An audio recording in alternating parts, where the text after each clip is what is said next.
កម្មវិធីកិច្ចសន្ទនាកម្ពុជានិងពិភពលោក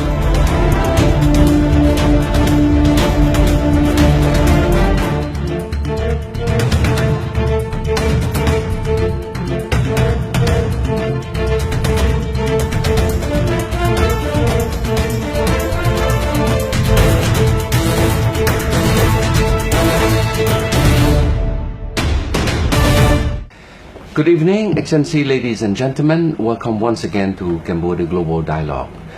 Tonight we are sort of promoting a major conference that CDRI and ANZ are organizing, and I thought that the best way to get more traction for a conference where the Prime Minister will be coming to set the stage is to have a nice dialogue and it's sort of like give you a bit a trailer on what it is to be expected from the conference. And I have the pleasure to have two good friends, Lenny from ANZ and Dr. Cham from CDRI. Lenny, you want to say a few words about yourself, about ANZ and a bit, you know?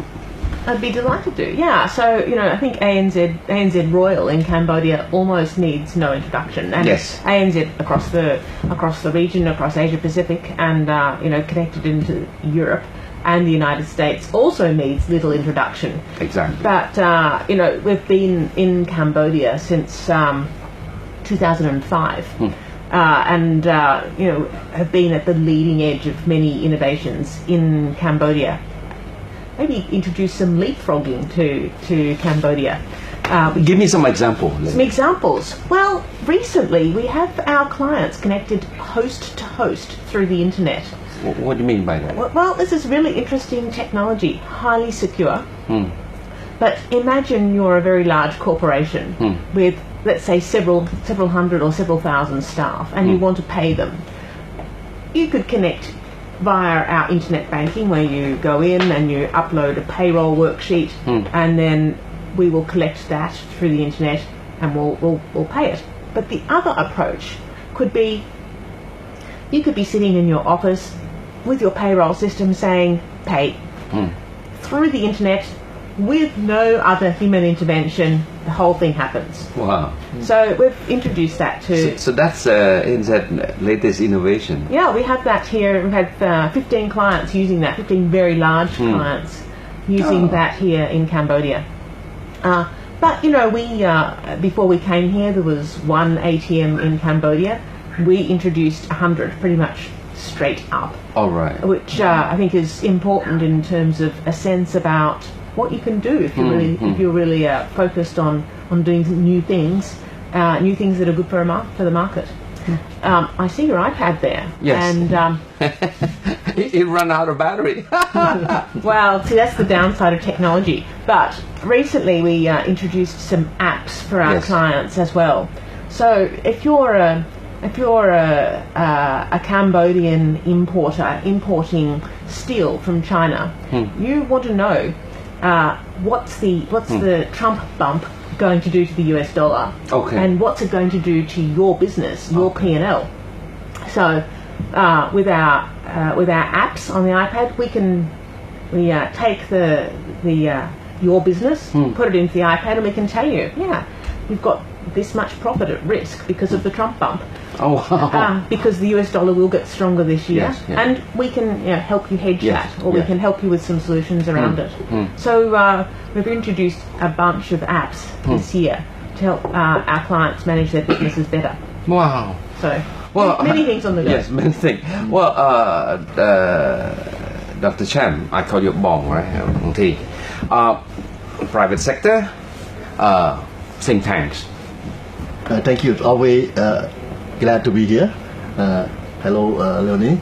I'm glad to be here because I think that I've been living abroad for 40 years. I came back 2 years and a half ago. I think it's the right time for somebody with the background in science and technology.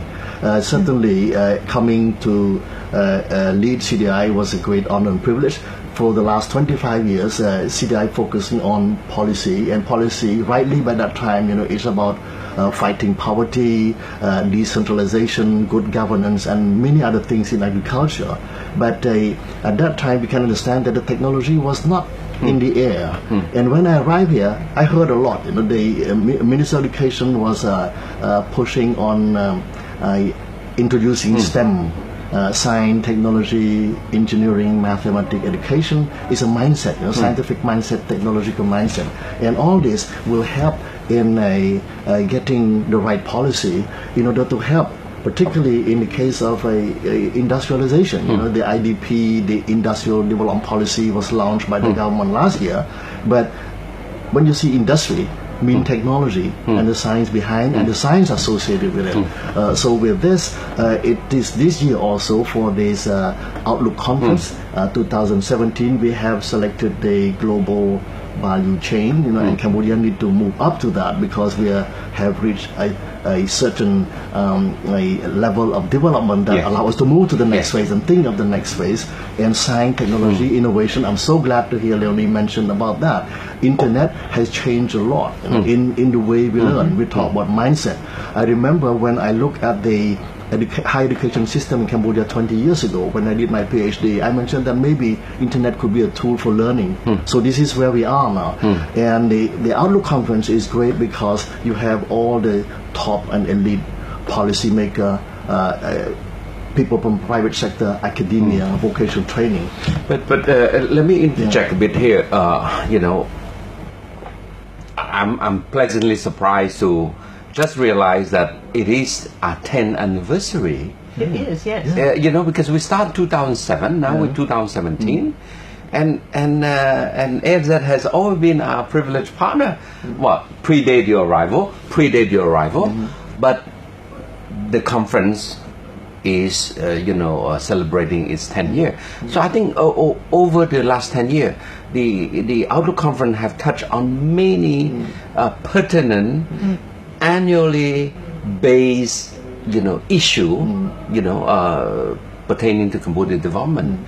So in a way, what's your take as a co-organizer, as a believer of the conference? Why ANZ, maybe in retrospect, why you're involved in supporting this initiative? Yeah, so actually I was based in Shanghai until last year, and I flew down from Shanghai to attend last year's conference. Yes. And, I think the 10-year history of the conference in some way mirrors the last 10 years of development in Cambodia, which has been quite remarkable. I've been coming in and out of the country for about 10 years, and the change is really astounding.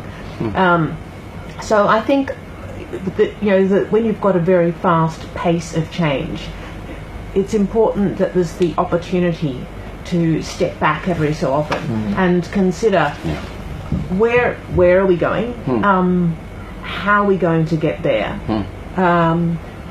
what else might we do?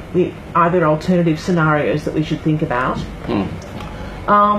In 2009, I was looking at the conference notes the other day. 2009, I believe the conference was on the impact of the global financial crisis. Yes, I did remember. Yeah. Yes, and how it related to Cambodia and what to do next. So it's always been grounded in very pertinent issues of the day. Of the day. Yes. Yeah, and I think, but it still provides that opportunity not only to be caught up in the day, but to take a step back and think, what's the best way forward here?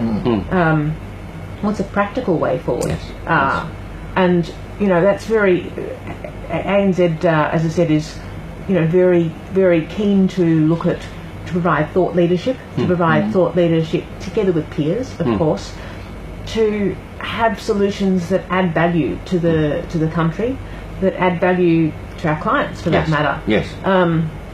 And we have the network that allows us to be able to do some of that. So I think it's part of serving the community in which we operate, and in a very practical way. Yes. Well, I think thought leadership matter a lot for a country in transition like Cambodia, and having a global player like ANZ as a partner is very important, because let's face it, every conference, you've been able to bring your top-notch economists or regional, manager, CEO or something. Yes. And it's good, because what we don't want is just a Cambodian-centric, inward-looking, we're doing good, whatever, right? We want to benchmark. We want to see how are we doing in other part of the world, and who else better than having an organization like your organization that are doing business. I say doing business versus just academic. You are touching the life of other people day in, day out. So it's quite interesting. But Dr. Cham, what's your well, this is your second, right? Your second Outlook conference, right? Yeah, Or second third? as a co-organizer, but Yes. the first time that I attend the conference. Okay. So 4 years. So what's your, as a personal, not as an executive director of As a personal, you see a lot of change actually in the last 4 or 5 years or so. You mentioned global keywords, you mentioned region, and as a personal, like coming from outside, before I came here, I was at the UN, so I see the region from far, but still I was involved in many aspects. So there's a lot of dramatic changes, technology changes, the internet is, and now we go an era of internet of things, and there's an elephant in the room we didn't mention is the role of China. And CDRI, for example, we are working in the region, in ASEAN, we interact with think tank in the region. There's a larger circle in the Mekong region up to Yunnan, and then we are interacting with think tank East Asia, the global. Speaking of think tank, there was a global rating last year, right? Yes. Where do we fit there? Look, we are very pleasantly surprised and very proud because this is the first time that when I took over the helm of CDI, I decided to look into that a ranking established by University of Pennsylvania, which is an Ivy League university. So we put in there in overall in a region in Asia, we are ranked number 70, out of 4,000 or something. Wow. So it's very, very surprising, and we were quite happy. And this is not only an honor, but also a burden because we need to prove that we can do that. But coming back to Outlook Conference, the first two I attended as a participant, it allowed me to learn a lot. And what I see, the best thing of a Outlook Conference is the opportunity for networking with key players in the country and from the region. And as now, if I turn to myself as executive director of a think tank, is that I can listen and get some very important input because we may miss some point to make sure that our research, particularly policy research, is relevant not only to the top policy maker in Cambodia, but matching with the region and beyond. That's quite interesting. So the partnership is just a good combination, right? I myself I would say that I'm very pleased to be involved all along, and the one thing that I see as a tangible benefit is what we produce after the conference. This policy outlook brief that we short, concise, to the point, reflecting the discussion, the real discussion in the panel session, and we sent to the leadership of the country, to the Prime Minister, for his assessment, and circulating to other part of the government. So this is quite concrete, I would say. But I'm going to take a short break, and when we come back, we're going to touch on the subject of this year. All right.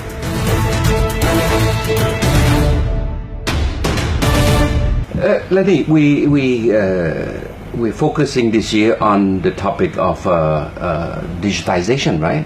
Industrialization as it relates to growth. Why the topic this year? Well, I think that topic sits in the broader context of going up global value chains. And it's worthwhile, I think, talking about global value chains first, and then how digitisation, industrialisation fits into them. So, the concept of a global value chain is probably a good way of talking about value chains is to ask, how many countries is the iPhone made in? Or in which country is it made? 10? 5? Well, people would say it's made in China, or it's made in Taiwan, depending on how you read that situation. But actually, it's made in so many countries, it's almost innumerable. And so what happens is that you see components made here, and here, and a little bit of value added at various points, or various components made at various points. But ultimately, they're all assembled, actually, in a couple of places in Taiwan. Yeah. So the point is that the way that new and developing economies can participate in industrialization and a rapidly evolving world is often not trying to produce a product end to end, but to participate in value chains. So there's clearly been some development and some movement for Cambodia in recent years in that respect, and some significant success. In the garment sector, right? Footwear, right? Well, to some extent, no? Also in electronics. Yeah, electronic, yes. And there's some obvious development in the Phnom Penh SEZ, the Special Economic Zone, which has resulted in very good export growth, for instance, to places like Japan. Yes. So, in a rapidly evolving world, though, where's the next step on that? Okay. There's some challenges. Okay. For instance, in the garment sector, one of the challenges is what happens if sobots become, not robots, but sobots become more prevalent. There are, let's say, somewhere between 450,000 and 600,000 or so sewing machinists, garment workers in Cambodia. And I don't think that anyone is suggesting that a sobot is going to displace that kind of... What is sobot? A sobot is a... It's not a robot, right? It's a robot that does sewing. Oh my God! Yes. I never heard about that word. It's sobot. A sobot. Wow. Yeah. So no one's suggesting that a sobot is going to displace that work anytime soon. But certainly there will be some movement of that kind of work back to where the consumer actually is. And I think it's important that the issue is put on the table. The internet enables this. Fast data transfer enables this. Yes. So the question is, on the one hand, how does Cambodia participate in these global value chains so that it can be more integrated into the global economy for its own benefit? Yeah. On the second question is, how do you do that in a way which withstands the prospects of very rapid technological innovation? Dr. Cham, in the East Asia, right? I mean the East Asian miracle. I would say Japan and Korea, they all went through that pattern, of this global value chain, But it's interesting. I think the U.S. At one point they're more protectionist, no? Well, the subsidy protectionism, and Donald Trump is coming back to protectionism. Hopefully, that protectionism doesn't come to this part of the world. What's your take on global chain, but from the East Asian perspective? I think from the East Asian perspective now, the leader, you see that China is leading that. There's a change of this order, economic order, and with all the geopolitical consequences in the future. I'm not an expert in that, but through my reading, through my experience at the UN, is that it's funny. There's irony that the U.S., who has been the leader in globalization, now go back to protectionism, and China has protected so much the market. Open up by President Xi Jinping in Davos that we are open to globalization. And when you say globalization, what will be the impact on Cambodia? We talk a lot about connectivity. Yes. Last year, a topic was connectivity, and we talk about digitalization. And this has a huge impact on what Cambodia could do if Cambodia were to achieve that leapfrog that is dear to me. I'm glad to hear about that. Digitalization means people, mindset. You take people under the age of 30, they're born with the internet and computer. So mobile penetration, I think Cambodia has the highest rate of penetration in the region. So mindset is how to change to that paradigm shift. Number two is infrastructure. When you say digitalization, every sector can benefit from that, and mean that you need a place to store the data. And I hope that our speaker at the conference will talk about that. Data storage need a huge infrastructure and air conditioning. And this is a call for cheaper electricity. You're the Yes, expert for you're that. right. So It's amazing how everything is so linked, no? Yeah, linked. I mean, I'm shocked to hear that when you mention aircon, I say, gee, what is he trying to go, you know? But you mentioned, aircon require cheaper electricity. And why? Amazing. Because digitalization means that policymaker, private sector, academia, you can make a decision based on evidence supported by data, digital data. And digital data mean big data. Big data is a huge thing. Now you can manage zillions of data for that. We need expert for that. And also the teaching and learning has to move toward that, you know, smart classroom. Certainly some development partner are rightly worried about that digital gap. So the two aspects of that I can see as a scholar and as somebody running a think tank, that number one, you make sure that access to digital era is open to all. They are cheap. Smartphone now, we can do a lot of things. So that's one thing. But we cannot wait until everybody get all these smartphones, but pressure is high before we move. So one is a policy to make sure that the access is wide and fair, and it fits with our philosophy of inclusive economic development. So we start with global value chain, digitization to link together, and the linkage with economic growth, right? Okay. Any other topic that the conference will tackle?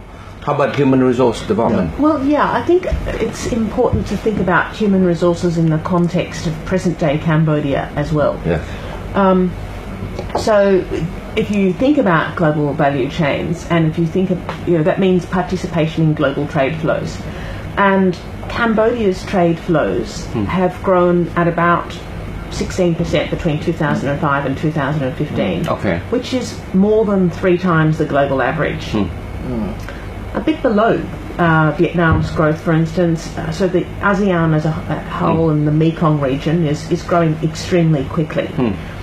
But still, what we see in Cambodia today, and this is relevant to human resources, is that participation in value chains sits at the end of the chain.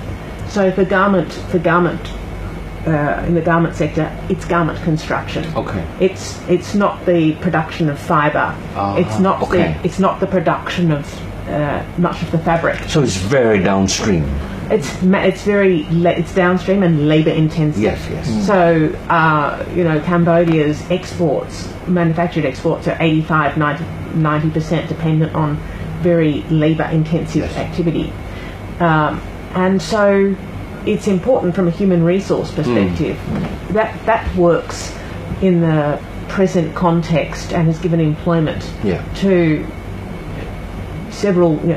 many hundreds of thousands, if not millions of people, because it makes the connection. Where is the human resource pool now? And what's the cost of that labour now? But it's not necessarily the future that will withstand some of these forces of industrialisation and digitisation. So I think we will hear about human resources, and we will hear about technological innovation in the conference. We will hear about how that impacts Cambodia's future. We will hear what Cambodia should be doing in relation to, for instance, aspects such as getting deeply into STEM. And we will talk about some credible paths for Cambodia on the way forward. Policy coherence matter when we are addressing a lot of points that you highlight. STEM policy, vocational policy, industrial policy, trade policy. So I see a lot of policy linkage in that aspect. So that's perhaps some of the value proposition that in the conference we want to stress, that more focus on policy coherence. It's quite interesting. Yes, and I think I'm pretty excited about some of the speakers. So some. Will ANZ send somebody from the region? Well, ANZ will send someone from the region, and that person is one of our experts on global value chains, since that's the awesome. subject. Yes. Awesome. Yes, and with a very deep understanding of the region, Yes. and some options how other countries have moved up value chains. Yeah. There's the famous flying geese model, yes. which says that you can start off with relatively labour-intensive manufacturing and move up value chains, like a levee of a geese, Yes, a yes. flock of geese. So we'll be bringing in an expert on that. But I think there'll be other speakers from China, potentially from Europe, I expect from Europe as well. Yes. Plus, of course, some very expert people from Cambodia as well. Yes. So I think it'll be a very interesting A conference. good mix. Yes, Very yes. good mix. Yeah. Yeah, the session on human capital is important because after all, if you get the right qualified people, we can move anything. We need people first, the rest will come. So we have that session, and we have we invited a speaker from Singapore, a former Minister of Education, who has built that vocational training, that success story of Singapore. We have also the president of a German Sino Institute of Technology from Qingdao, and we know that the vocational training, the German model is quite interesting, that dual track. So I would not share the detail because we keep a lot of suspense at the conference. Good. But CDRI, from our perspective, we have started to look at both aspects at the post-secondary school. Number one is the higher education system. So we look at a few policy in there that is relevant to the needs now. And more importantly also is to look at the vocational training that is not very well known yet. And within the Cambodian society, vocational training is still perceived quite negatively, as if you go to vocational training, it's quite a failure, from the parents' perspective. So need a lot of public education. So with people from the German system and the Singapore system, we can maybe listen to some inspiring ideas. Yeah. All right, we're going to take a short break. When we come back, I want to tackle a bit more. What do we expect in terms of outcome that could support the government policy change, policy improvement, that sort of thing. All right? Good.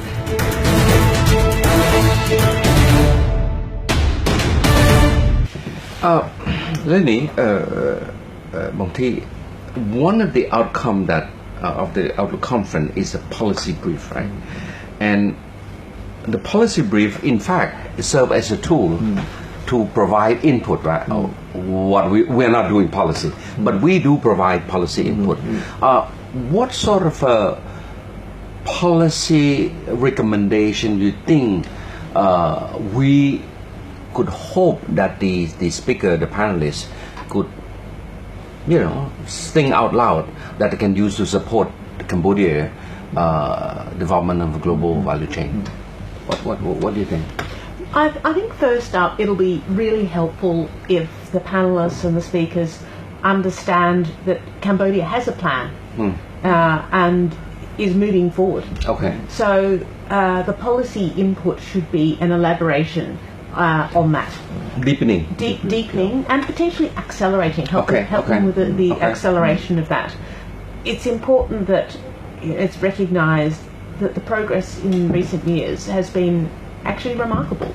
I think of the doubling of Cambodia Japan exports over the last 5 or so years. That's remarkable. So I think first up, it's not a blank page. The question is how to deepen, how to accelerate, and how to future-proof. And I think some of those recommendations will leverage, for instance, the China experience. And we're bringing a speaker in from Qingdao, or actually from Tianjin. From Tianjin. Tianjin is Sino-German Institute of Technology. From Tianjin. And if you think about Tianjin as a special economic zone, it has been a remarkable story. So, and a story of remarkable pace, not just remarkable quality. So I expect there'll be recommendations on how to accelerate based on that experience. secondly, because we're talking about technological innovation, I hope there will be recommendations and elaborations on how to leapfrog, Okay. which is a variation Yes. on accelerating. Yes. But it's I think an important consideration, an important focal point as well. Yes. Because Cambodia does have a very strong entrepreneurial spirit, for instance. Yes. So how can it use that spirit to not just be catching up in certain areas, but actually doing some things that are leading edge? And I think the third question, which relates almost to the second point, is how it can future-proof, and that's really a critical question. Global trade flows have actually declined in the last 3 or 4 years, and as we know, there is some potential for certainly some conversation Yes. about increased protectionism, and that some of that is possible. Some of that reshoring, we talked about offshoring. Yeah. We can talk about reshoring. Reshoring, yeah. Some of that reshoring can also be driven by technology. So I think it will be important to think have recommendations on how to future-proof in a digital age. Yeah. Dr. Cham, you mentioned about the Chinese factor, the China factor. China factor. Okay. I want to touch on the Japanese factor because and I think we have a Japanese speaker in our Yes. conference. Why I stress also the Japanese factor, because Japan is looking not Cambodia as Cambodia, but Cambodia is part of the Greater Mekong sub-region, Yes. where the whole regional supply chain, not necessarily all global, but at least the regional supply chain, regional production chain are there. And that's why last year President Abe at the ASEAN summit was launching what he called the connectivity initiative, the quality infrastructure, where the focus is all on bordering economic zone, along economic corridor. Yes, yes. So it's quite interesting. Quite interesting. Of course, you have the China factor, Yeah. which is now pushing hard, not just the One Belt One Road, but the baby of the One Belt One Road, which is the Mekong Lanchang Corporation. Yeah, I like to say something about it. So you mentioned the Mekong Lanchang, but you have the Mekong region development supported by Japan also. Yes. So CDRI is preparing actually a proposal for that. And one thing that may not be noticed, when you talk about industrial development, mean human capital. Human capital mean either university vocational training. I like to share with you that now at least 6 of the top public university in Cambodia are led by rector or president who had been trained, got their PhD from Japan. So there will be, the connection is natural, a connection in terms of research. Okay. R&D in the future, we didn't mention, but R&D is important in industrial development. So the Japanese factor certainly is another factor to be considered.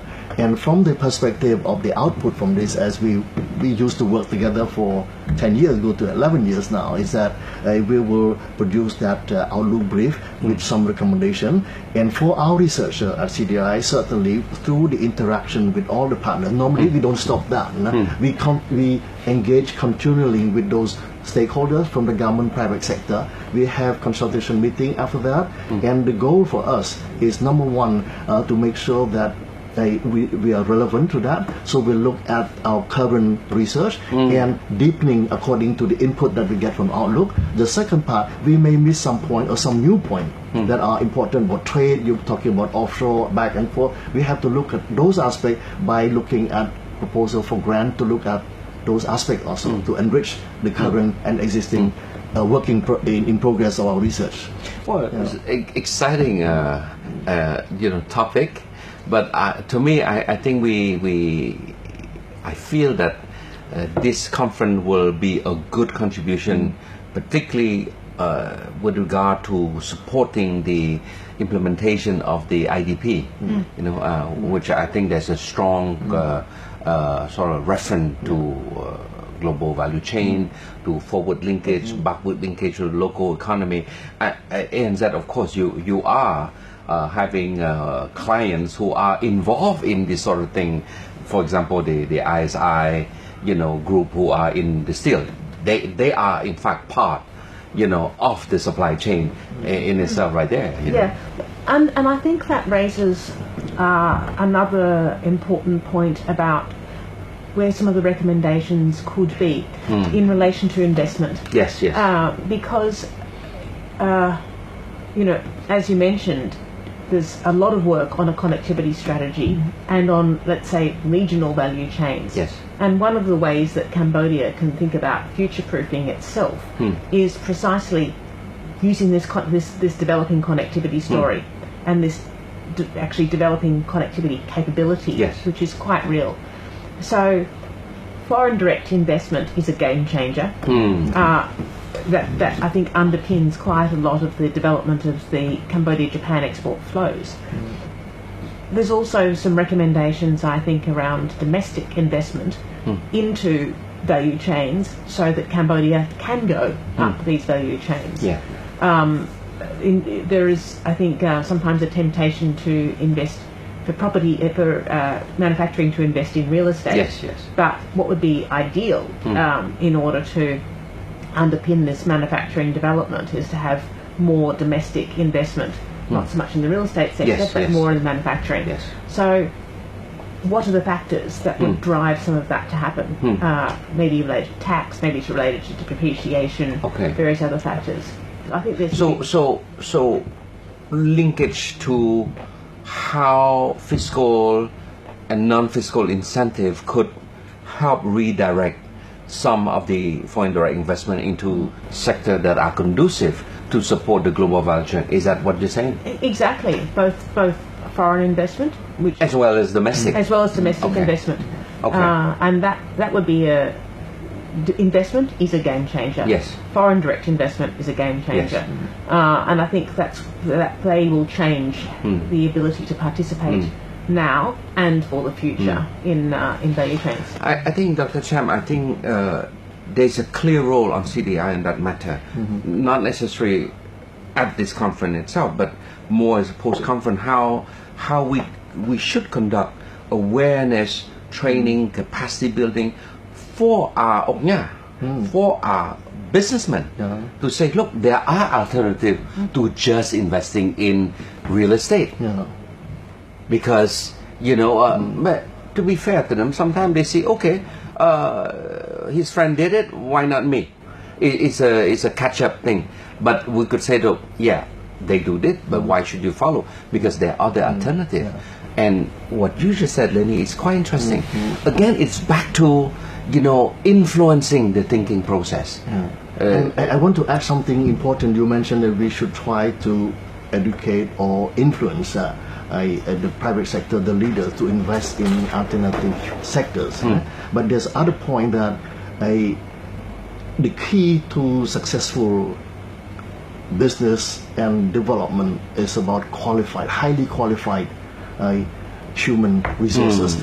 Whether you talk from a low-level technology, they must be qualified. Yes. And the example from other countries show that in vocational training, for example, in Switzerland, certainly different, but there's a model for inspiration. 60% of the cost of training come from the private sector for the vocational training. So I would advocate, because I'm on the education side with my colleague from vocational training university, you blame them, look, you don't produce the right workforce, but I think the private sector has a role to play, has a responsibility to support that also.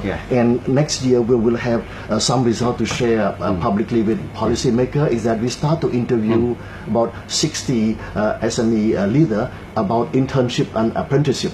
Do you know that 80% they know that they say we would love to have intern, but we have no connection. So there's a gap there that we need. Is about education of the leadership, that educate the vocational training institutions and the private sector. There's a bridge to be done. So on both sides they wait, but so the lack of information is important. Well, I think we are running out of time. I hate that. It was about to get started. But I think we did cover quite a bit in terms of letting the audience know what it is to expect from Outlook conference, and I think this is something that's the objective of this mission. But I would love to invite you back, on different issue. We could talk about innovation, banking. You could be tackling STEM, science, technology. These are great because ultimately, Cambodia is like a sponge now. Particularly these young new generation, they're like a sponge. They're waiting to absorb. And I think our role as a bit of the elder, if I can say, with due respect to age, as the elder. Okay. I don't want you to include you that. But we do have a role to share wisdom, to share what we know, or at least to tell people, where to get the knowledge when we don't have. Yeah, may I add something Yes. very important, because we didn't talk about the demographic window. Young people, the energy is there, and we used to joke with our colleagues now, what does the acronym PhD means? PhD means P, still poor, young, particularly come a not very affluent family, still very poor. H mean hungry, Yes. and D, driven. Oh. I see this is a key to successful training in the future. Yeah. All right. Well, I think it's a good time to wrap up. But once again, Lenny, thank you so much for coming to the show. But more than anything, for helping support this conference for the last 10 years. And hopefully, we'll go for another 10 years. Hopefully. Okay. Thank you so much. Thank you. All right. Thank you, Lenny. Thank you.